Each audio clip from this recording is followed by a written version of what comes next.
Okay, see, this is the Filedialog window. You have the window. They call it what it's looking for, type of file, and open and cancel. Okay, so we're going to figure out how to make them. And as usual, I always make a useful program when I do these tutorials. Okay, so in this program, we're going to make a program that can open up a text file and print it out in the program. Okay, so let's do it. So first, let's make a button. We'll call this open text file. No, let's call it, yeah, open text file. Okay, so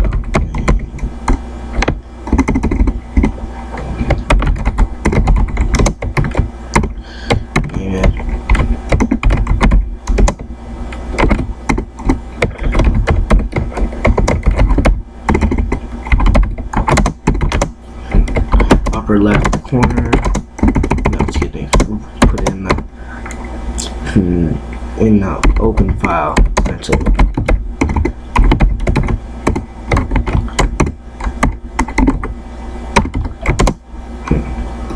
Upper left corner, 250. And now let's figure out. Yeah, put it center 250 by 250, and we'll make it pretty long, so X will make it 80 by 20, 80 by 30.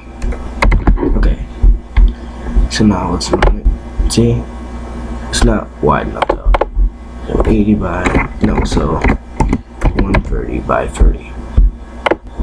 That's perfect actually.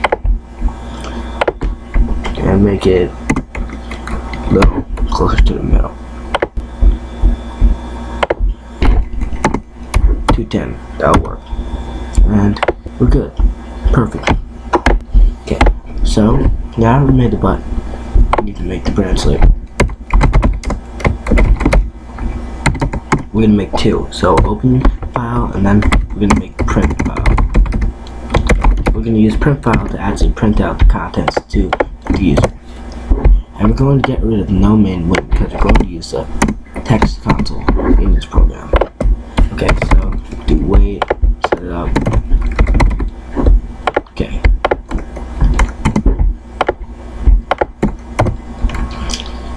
Notice that I put set focus here, so this way that we focus on this window.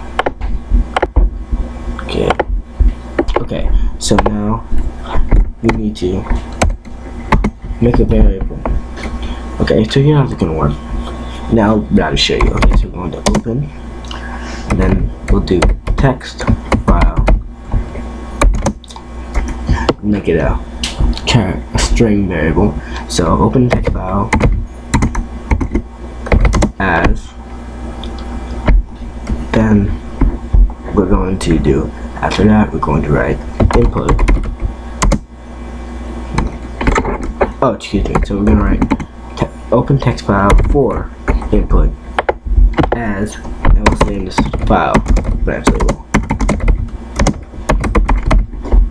And before that, like a line up, we're going to make our Filedialog. So here's how you make a Filedialog. So you write Filedialog XO space, and then we're going to write what we want the title of it to be. So open a.txt file, comma, then we write asterisk and dot, and then the extension, so txt for text file, and then comma. Now we write the variable that we want to store the address of the text file in. So we're going to put it in text file variable. Okay.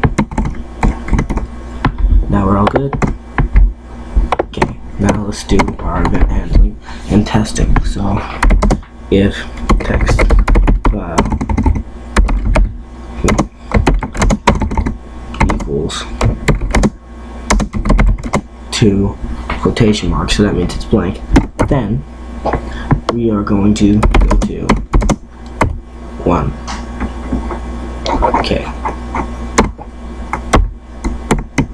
And now let's put one right about here, just to get our program back on track. Because if you leave it like this, it's gonna crash. It's just like protection, like keep it there, if that makes sense. It's like crash protection. Okay, so now we open the file. We opened it. Okay, that's great. So now we can start working on the print file because we're done with opening it. Okay, so with print file, now in this one we're going to write input,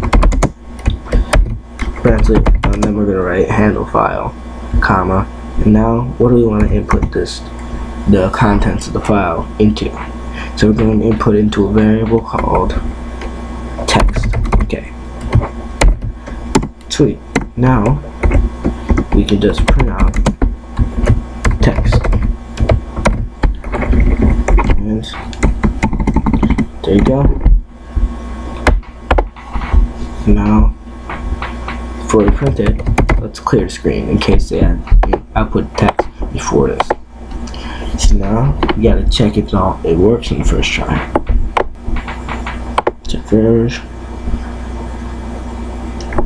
See, forgot that. Okay, next file, and there's your file dialog. So make a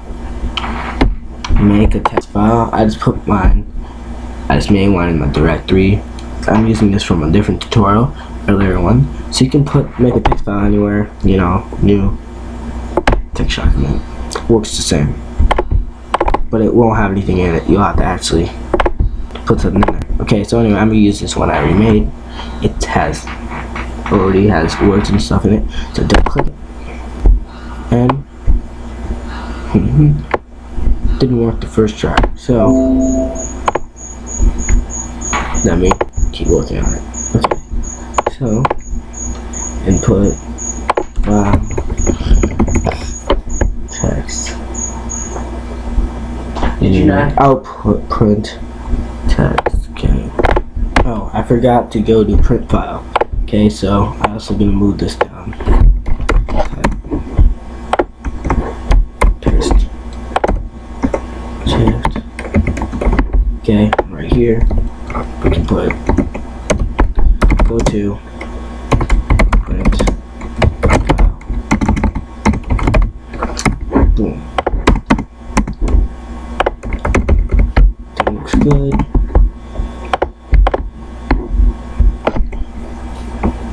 Nice and neat code. Okay, now it works. See, so text file. Okay, and see, and here, output of the text. And if we run it again, it clears the screen. Oh, excuse me. Forgot to close it.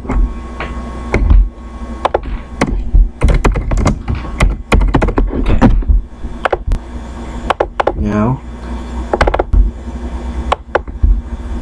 Now if you run again, it closes out the stuff, see, and reloads it.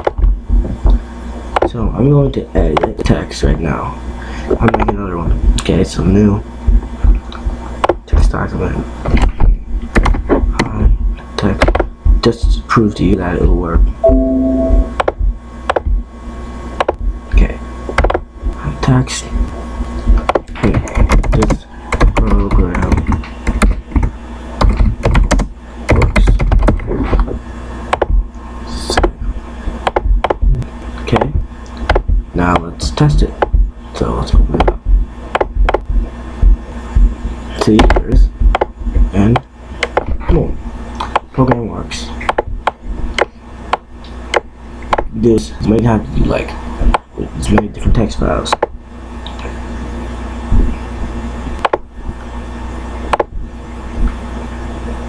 First time I tried this, it took a little while, but I got it.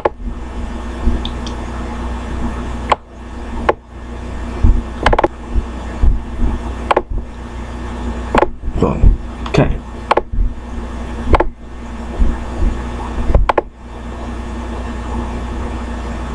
One more thing, might as well make a quit button.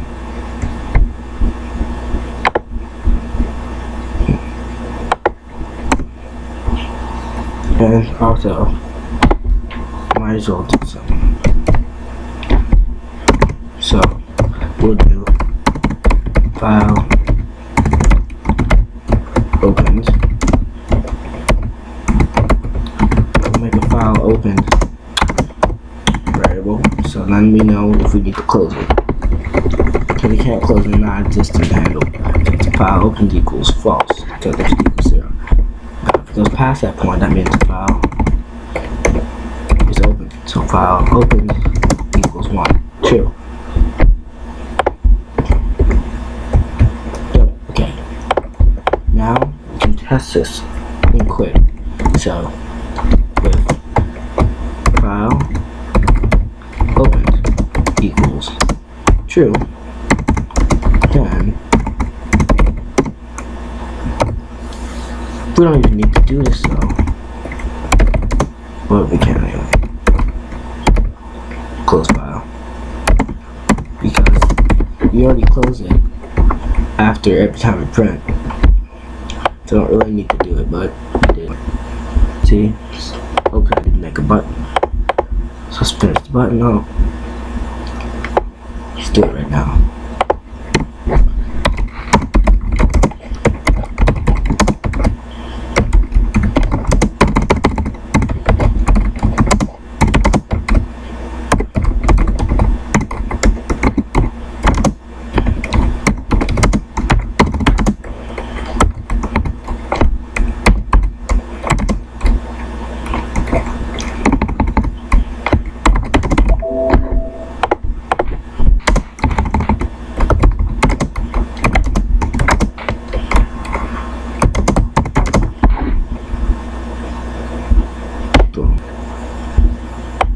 Oops.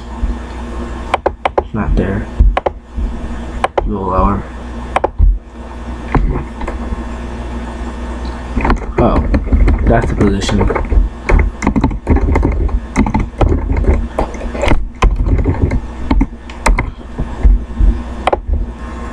There it is. Okay.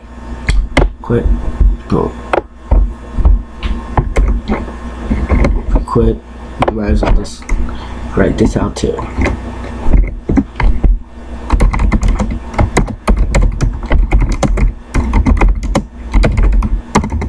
Thank you for using my program.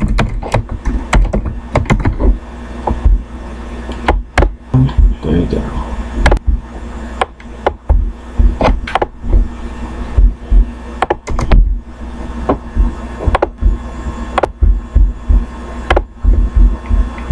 Okay, well, that's pretty much how you use Filedialog. See, let's recap on what this tutorial is about.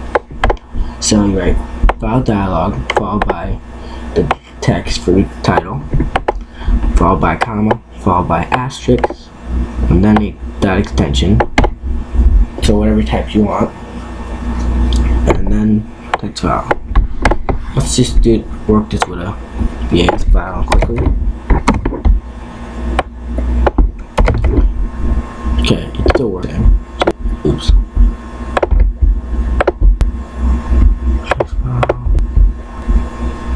See, right here.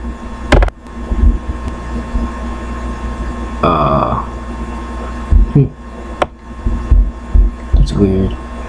Let's try it again. Oh, it only prints out the first line, so we need to handle that. Well, that's the basics, okay? So, that's the basics of how you use it. Okay, change that stuff back.